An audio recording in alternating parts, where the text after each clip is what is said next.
বিসমিল্লাহির রহমানির রহিম। আপনাকে অসংখ্য ধন্যবাদ মাননীয় স্পিকার।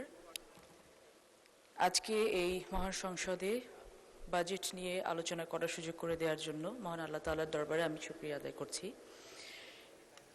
মাননীয় স্পিকার, বর্তমান বাংলাদেশে যে বাজেটটি আমাদের মাননীয় অর্থমন্ত্রী প্রস্তাবনা আকারে পেশ করেছেন বর্তমান মহান সংসদে, এই বাজেটটি আসলে জাতীয় এবং আন্তর্জাতিকভাবে সমাদৃত হয়েছে বলে আমি মনে করছি।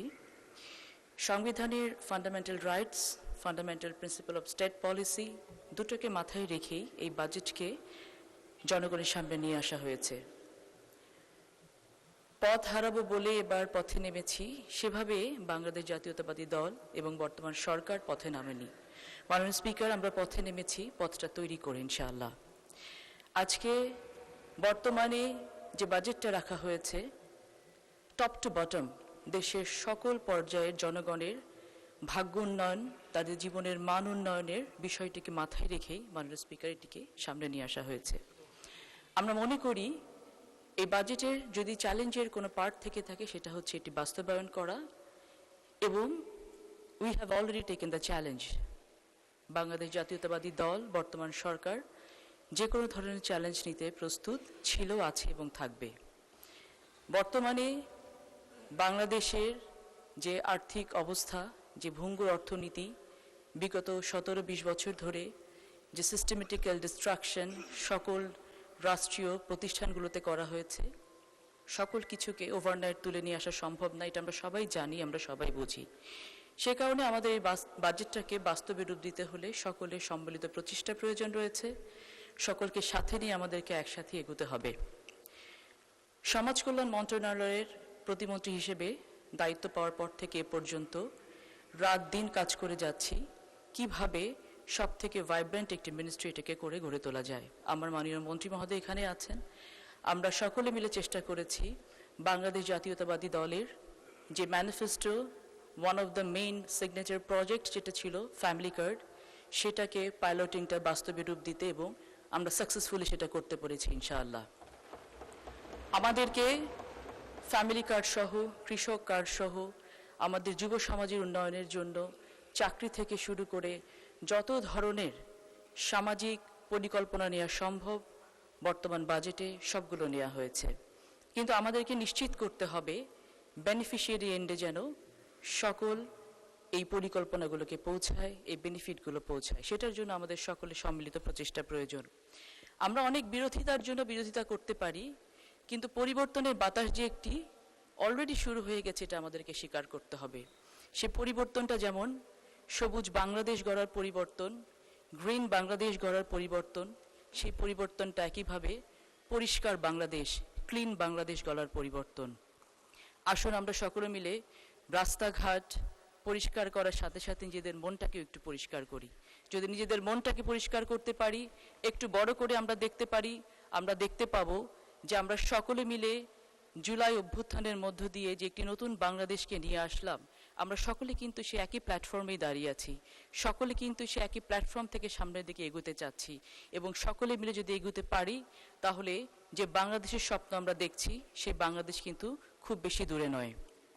এই বাজেটে যেমন জাতীয় সম্পর্ককে বিনির্মাণ করার জন্য চেষ্টা করা হয়েছে, আন্তর্জাতিক সম্পর্ককে অনেক বেশি স্ট্রেংথেন করার চেষ্টা করা হয়েছে। এই বাজেট আত্মসম্মানের কথা বলে, এই বাজেট আত্মনির্ভরশীলতার কথা বলে, এই বাজেট আত্মমর্যাদার কথা বলে। আসুন এগুলোকে আমরা অনেক বেশি সাবজেক্টিভ না করে আমরা সকলে মিলে অবজেক্টিভ হিসেবে দেখি এবং জনগণের জীবনমানের উন্নয়নের জন্য কাজ করি। আমার মন্ত্রণালয়ের যে ফ্যামিলি কার্ডের বিষয়ে পাইলটিং শেষ হয়েছে, যখনই যেখানে যাই তখনই একটি প্রশ্নের উত্তর আমাদেরকে দিতে হয় যে আমার এলাকায় কখন ফ্যামিলি কার্ড শুরু হবে। এই যে মানুষের চাহিদা, এই যে মানুষের রেসিপ্রোকেশন, তাদের যে ফ্যামিলি কার্ডের প্রয়োজন, তাদের যে কৃষক কার্ডের প্রয়োজন, সেটাই কিন্তু ডিনোট করে যে এই প্রজেক্টগুলো কতখানি বাস্তবধর্মী এবং এই প্রজেক্টগুলো কতখানি বাংলাদেশি ইকোনমিতে ইম্প্যাক্ট ফেলতে পারে। আমাদের রাষ্ট্রীয় মর্যাদা বৃদ্ধির জন্য আমাদের সকলকে মেরুদণ্ড সোজা করে দাঁড়াতে হবে। এই মেরুদণ্ড সোজা করে দাঁড়ানোর কাজটি কিন্তু একা সরকারের পক্ষে করা সম্ভব নয়। সরকার স্টেট পলিসি নিচ্ছি আমরা, এটা এক্সিকিউশন লেভেলে গিয়ে আমাদেরকে সকলকে একত্রিত হয়ে কাজ করতে হবে। এই জন্য বারংবার আমরা একটা কথাই বলতে চাই যে দেশ গড়ার কাজ কেবল আমার একলার না। আমরা দেখেছি বিগত সময়ে যখন এক একটি সেক্টরের উপরে অত্যাচার হয়েছে তখন সেই সেক্টর প্রতিবাদ করেছে, কিন্তু যখন একটি সন্তানের গায়ে গুলি লেগেছে তখন কিন্তু ঘর থেকে মা বাবা সহ সকলে বেরিয়ে এসেছে।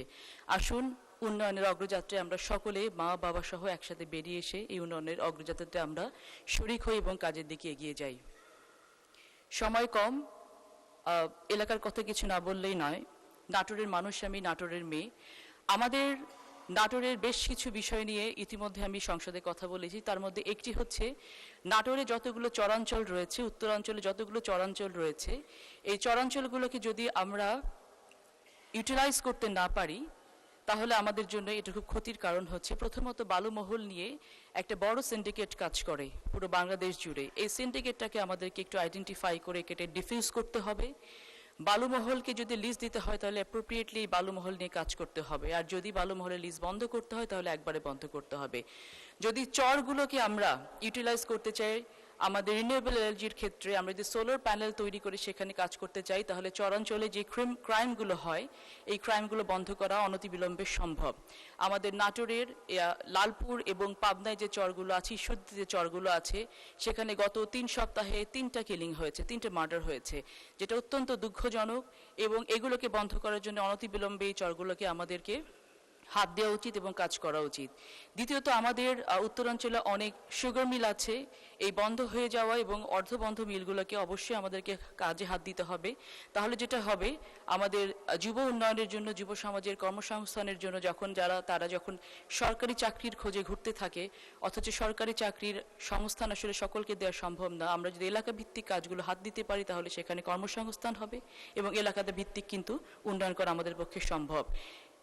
ওয়ান ভিলেজ ওয়ান প্রোডাক্ট যে প্রজেক্টটি আমরা এগোতে চাচ্ছি, ইতিমধ্যে যদি আমরা সেই কাজগুলোকে আরও একটু ত্বরান্বিত করি তাহলে আমাদের কাছে অনেকভাবে এই ধরনের প্রস্তাবগুলো এসছে যে আপনারা এই কাজগুলো করেন। কিছুদিন আগে শ্রীমঙ্গলে গিয়েছিলাম, চা বাগানের মণিপুরীদের সাথে কথা বলেছি। চমৎকার কাজ তারা করে, মণিপুরি শাড়ি তৈরি তারা করে। রাজশাহীতে আমাদের তাঁত আছে, টাঙ্গাইলে তাঁত আছে, নাটোরে আঁক আছে, বিভিন্ন জায়গায় বিভিন্ন প্রোডাক্ট আছে যেগুলো নিয়ে আমরা কাজ করে জাতীয় এবং আন্তর্জাতিকভাবে স্বীকৃতি লাভ করতে পারি। পরিশেষে বলতে চাই, বর্তমান সরকার চাইছে দেশের সকল জনগণকে নিয়ে সামনে এগিয়ে যেতে, দেশের জনগণের জীবন মানের উন্নয়ন করতে। আসুন আমরা সকলে মিলে একসাথে সম্মিলিতভাবে সেই কাজটি করি। পথ দীর্ঘ নয়, পথটি খুবই অল্প। এই অল্প পথে যেন আমরা কাজগুলো একটু ভালো মতো করতে পারি, সকলে মিলে করতে পারি। সকলে ভালো থাকবেন। আসসালামু আলাইকুম।